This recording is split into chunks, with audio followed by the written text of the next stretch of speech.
Just fell off. Oh! And you're too fast. Cinderella. Sorry. My bird fell off.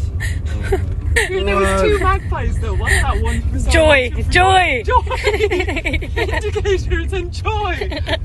Here, where's the dead bird stain? Oh, I'll go. I'll bring you on the full tour.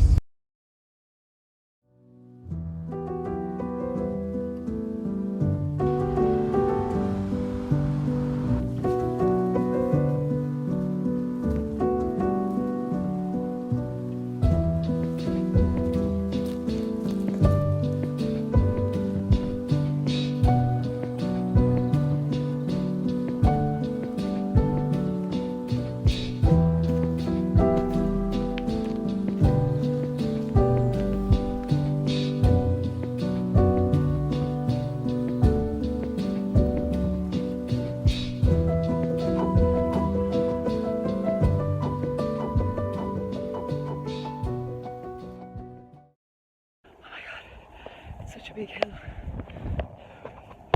I'm like carrying all this equipment. Oh god.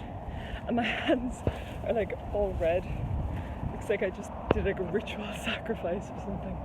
Oh god. As usual.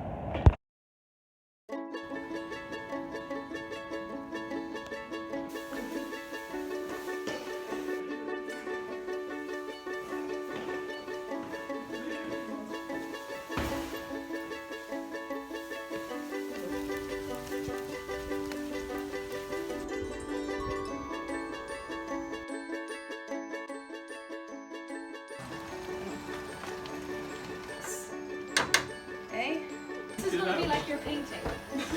My body's ready. Goodbye. You're going to be alright. Now. Aww. He lives. Okay. Aww. It actually worked.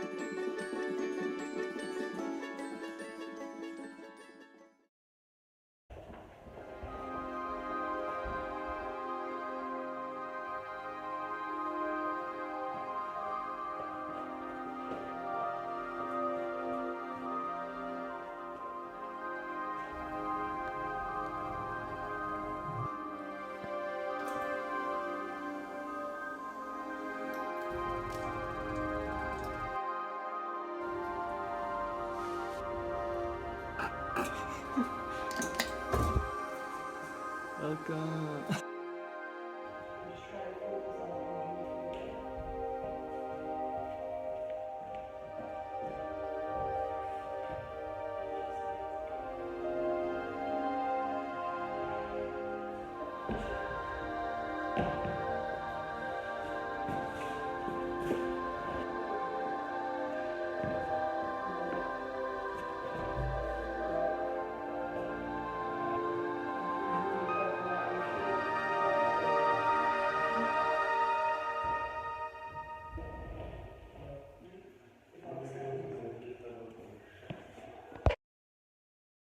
Yeah, so I have another update. It's not that bad, but it's just a setback where I was supposed to hand over my final sold painting from my graduate show today. It fell through very, very last minute.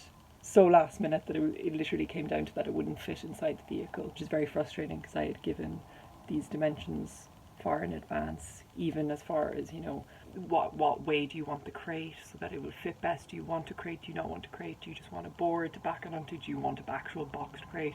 And I'd ask these things months in advance. Like, these things just happen, you know, people aren't sure, or they underestimate the actual size of the thing. Because I'm such a planner, and I find it very hard to deal with things going wrong, like very last minute changes. And to try and avoid this as much as possible, I put a ridiculous amount of time into explicitly giving details in advance of events and micromanaging everything to an outrageous degree, just because it's very important to me that I avoid last minute changes as much as possible. So when they happen, my body just literally deflates like a balloon, and I can feel it now, like my eyes are heavy, and I'm like, I could go into hibernation.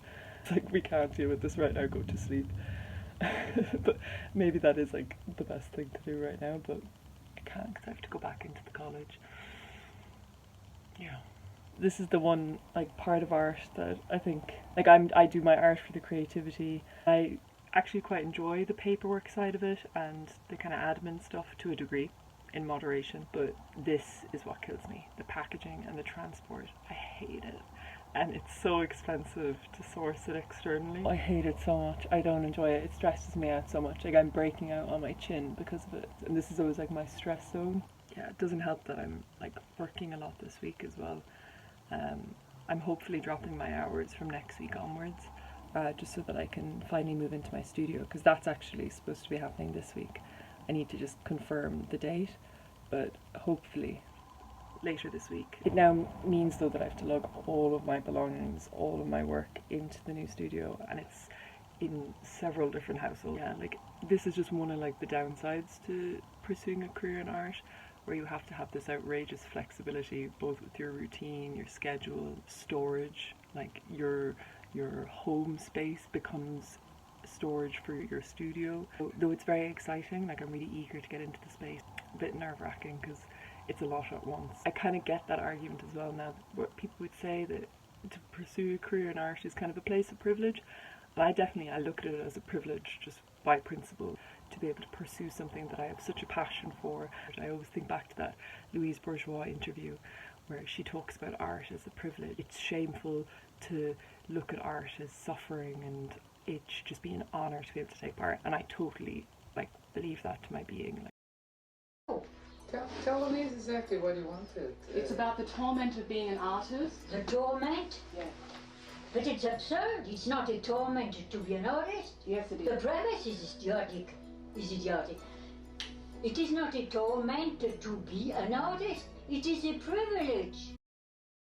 And it comes across harsh in the clip, but I really get where she's coming from, where if you've had to fight to pursue a career in art, then it is a privilege. It feels like that to me. Like, I look at it like an honour and a privilege, you know, this kind of, like, how lucky am I to be able to do this and to have the nerve to dedicate my life to this. Like, it feels very special. Can also see the other side to it, where if you come from a place of privilege, whether that be just having maximum storage space, you know, or just, you know, a financial backing so that you don't have to worry about these things, or you can pay to have someone, you know, transport your work for you, for example.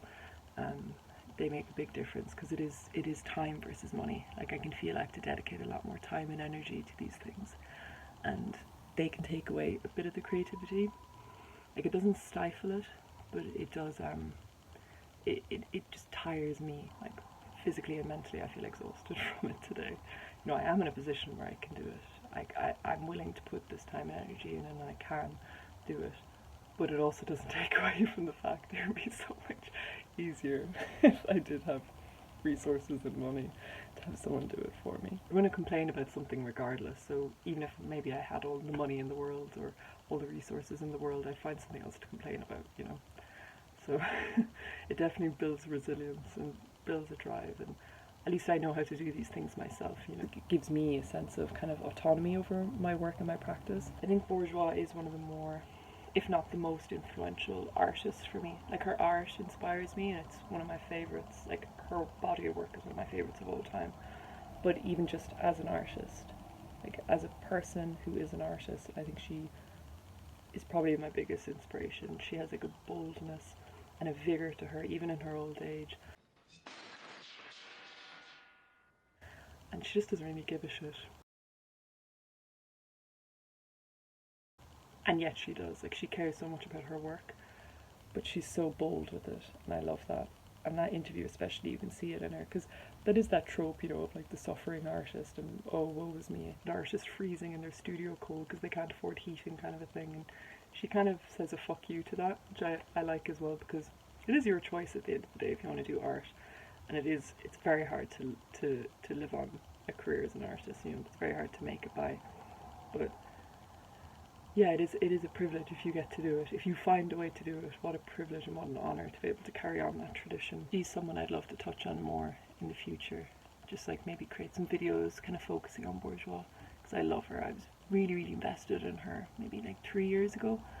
And her work, one of her pieces, is probably the piece of artwork that has moved me the most ever in my whole life.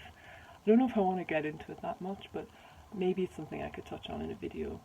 I think she's someone I just resonate with on a life level. Conceptually, what seems to drive her, I think, is also what drives me. And I love the vulnerability in her work, how raw she is. Like, she's really raw. The mirror cannot be your enemy. The mirror has to be your friend, right?